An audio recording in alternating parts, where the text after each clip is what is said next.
Australians spend more than $2 billion on chocolate every year.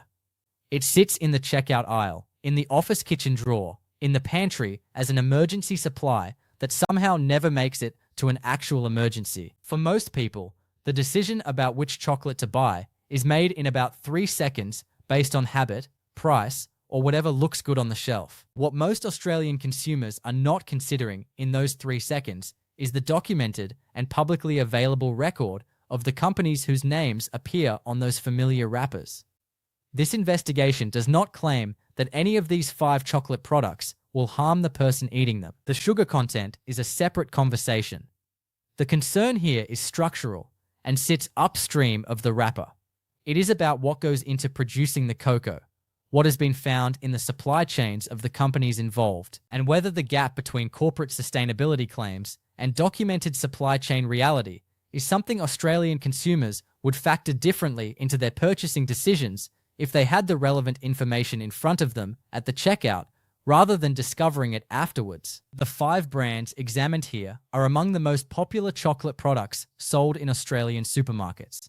They are also among the most scrutinized products in the global food system, examined repeatedly by independent researchers, investigative journalists, shareholder advocates, and international bodies documenting the cocoa industry's persistent failure to address child labor, deforestation, and the extreme poverty of the farmers who grow the primary ingredient. The first brand is Cadbury, owned by Mondelēz International, and by far the most popular chocolate brand in Australia.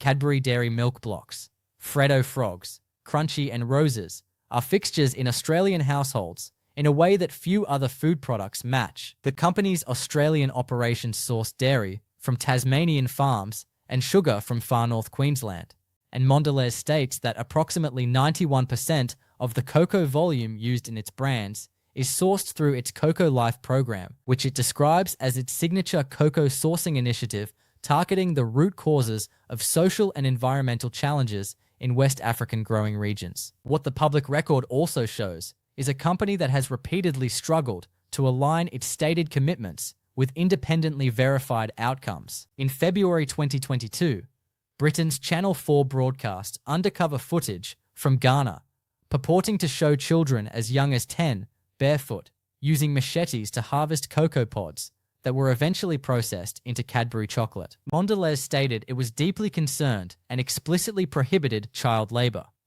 In January 2025, Mondelēz failed to meet the SDG 8.7 target it had publicly committed to, which called for the elimination of all forms of child labor by 2025. In December 2025, Netherlands-based environmental organization AidEnvironment published a report citing a compliance checker analysis that found forest loss potentially linked to Mondelēz cocoa and palm oil supply chains, describing a deep disconnect between the company's sustainability claims and its actual sourcing practices. Mondelēz did not engage with the 2023 Chocolate Scorecard survey conducted by researchers from the University of Wollongong and international partners, and was awarded what the scorecard describes as a broken egg result for non-participation. Shareholders, including TulipShare, representing a voting power of approximately USD 620 billion, filed a resolution requesting Mondelēz's board adopt targets to eliminate child labor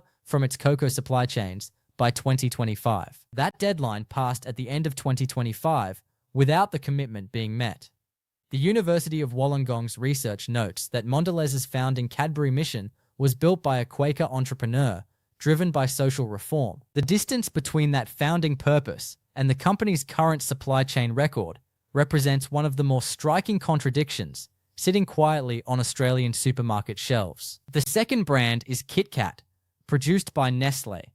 KitKat is one of the best-selling confectionery products in Australia, with Nestlé operating a chocolatery experience site in Melbourne's Central Shopping Centre, allowing consumers to customize their own bars. The documented history of KitKat's palm oil sourcing is unusually well publicized. In March 2010, Greenpeace launched a boycott campaign against KitKat, supported by a viral YouTube video, accusing Nestlé of sourcing palm oil linked to the destruction of rainforest habitat critical to orangutan survival in Indonesia. Nestlé subsequently announced a partnership with the Forest Trust, and committed to responsible palm oil sourcing guidelines. In 2020, Nestlé ended KitKat's long-standing relationship with Fairtrade, switching to Rainforest Alliance certification, a decision that drew sustained criticism from sustainable trade advocates, who argued the switch reduced the direct and guaranteed financial premium that had been reaching cocoa farmers under the Fairtrade model.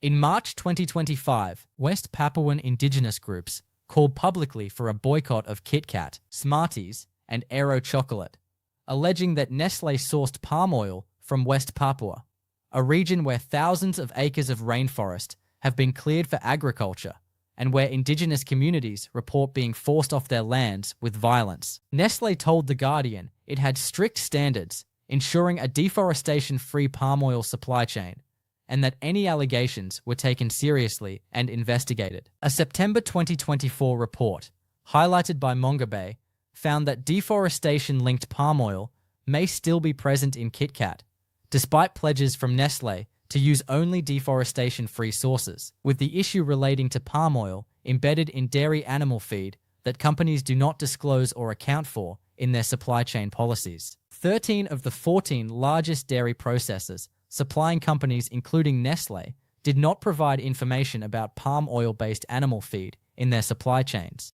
The third brand is Snickers, made by Mars Inc., the largest privately held food company in the world. Mars produces Snickers, M&Ms, Mars bars, Twix, Bounty, and a range of other confectionery products sold extensively across Australian supermarkets and convenience stores. In November 2023, CBS News published a report with the headline "Candy Company Mars uses cocoa harvested by kids as young as 5 in Ghana." Mars responded by stating it unequivocally condemns the use of child labor and that it was urgently investigating the claims. In December 2023, international rights advocates filed a lawsuit against Mars, Cargill, and Mondelēz in the Superior Court of the District of Columbia, alleging the companies profited from brutal conditions of child labor on cocoa plantations where they sourced their cocoa. Mars has stated it aims to achieve 100% responsibly sourced cocoa and reported in 2023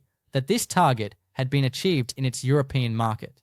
The 2025 Chocolate Scorecard, produced by researchers at the University of Wollongong in collaboration with international partners and assessing 60 of the world's largest cocoa companies, found that 84% of cocoa farmers in surveyed companies' supply chains were not earning a living income, or their income was unknown. Extreme farmer poverty is consistently identified across the research literature as the structural driver that makes child labor economically rational for farming families in Ghana and Côte d'Ivoire, the two countries that together supply approximately 60% of the world's cocoa. The Snickers bar available in Australian supermarkets contains palm fat as a listed ingredient. The September 2024 reporting on deforestation-linked palm oil in dairy supply chains specifically names Mars among the companies whose dairy supply chain palm oil exposure is not disclosed. The fourth brand is Ferrero Rocher, produced by the Italian confectionery company Ferrero Group. Ferrero is one of the largest purchasers of palm oil in the world and a major buyer of hazelnuts, with Nutella representing one of the most commercially significant palm oil-containing food products globally. Ferrero Rocher hazelnut chocolates are sold extensively through Australian supermarkets, petrol stations, and gift retail. The Ethical Consumer Shopping Guide to Chocolate, which assesses brands across environmental and social criteria including palm oil policy, cocoa sourcing, child labor, and corporate transparency, places all 5 of the world's largest chocolate companies in its poor rating category, scoring below 25 out of 100. Ferrero is among that group. The 2024 Chocolate Scorecard assessment found deforestation remains high across the cocoa sector, with more than a third of cocoa purchased by surveyed companies coming from deforested or unknown sources. Independent monitoring of Ferrero's palm oil sourcing has identified ongoing gaps between the company's stated commitments and verified outcomes in the field. For Australian consumers purchasing Ferrero Rocher as a gift, the distinctive gold packaging and premium price point communicate a quality proposition that the documented supply chain record does not consistently support in the areas that matter most. The fifth brand is Lindt, the Swiss chocolate company, positioned at the premium end of the market and widely perceived by Australian consumers as a more refined and quality-conscious choice than mass-market alternatives. That perception is worth examining against the documented record. In January 2024, a Switzerland-based investigative news program reported cases of child labor among Ghanaian cocoa farmers, allegedly linked to Lindt's supply chains.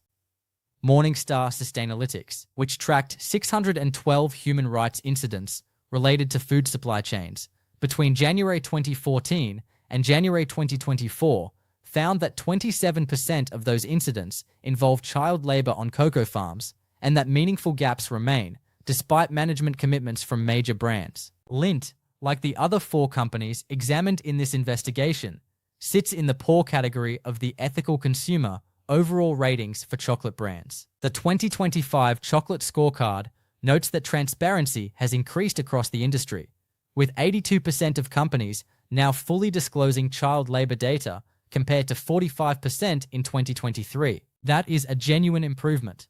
It does not mean the problems have been resolved. It means companies are more willing to report what they find. The average cocoa farmer earns less than $1.20 per day. Women cocoa farmers are estimated to earn around 50 cents per day. These are the economic conditions that make reliance on child labor in smallholder farming communities structurally persistent rather than exceptional. A premium price point on a Lindt bar at an Australian supermarket does not automatically translate into better conditions for the farmers at the base of the supply chain, and for many consumers, that assumption has been the single biggest misconception driving their chocolate purchases for years. For consumers who believe they are buying ethically by choosing the expensive option, that gap between price and supply chain reality is the most important piece of information this investigation can provide. What connects all five of these brands is not that they are uniquely negligent or uniquely dishonest. They are operating within an industry where the structural conditions, extreme farmer poverty, long and opaque supply chains, limited regulatory enforcement in cocoa-growing countries, and consumer demand for cheap chocolate make genuine supply chain accountability extraordinarily difficult to achieve. The 2025 Chocolate Scorecard found that the cocoa sector as a whole is still significantly off track on living income for farmers, deforestation, and pesticide exposure in farming communities, even as transparency metrics improve. Australian consumers who want to make a more defensible chocolate purchase have options. Tony's Chocolate Lonely, the Dutch brand that won the 2025 Chocolate Scorecard Good Egg Award in the large company category for its mission-driven sourcing model, is available in selected Australian retailers. Beyond Good, the small company Good Egg winner with a direct trade model in Madagascar and Uganda, is available online. Fair trade and direct trade certified products from smaller Australian producers represent a growing category. None of these are perfect solutions to an industry with deeply systemic challenges that no single purchasing decision can resolve. But they represent companies that are actively competing on supply chain transparency rather than treating transparency as a liability to be managed through communication strategy and carefully worded sustainability reports.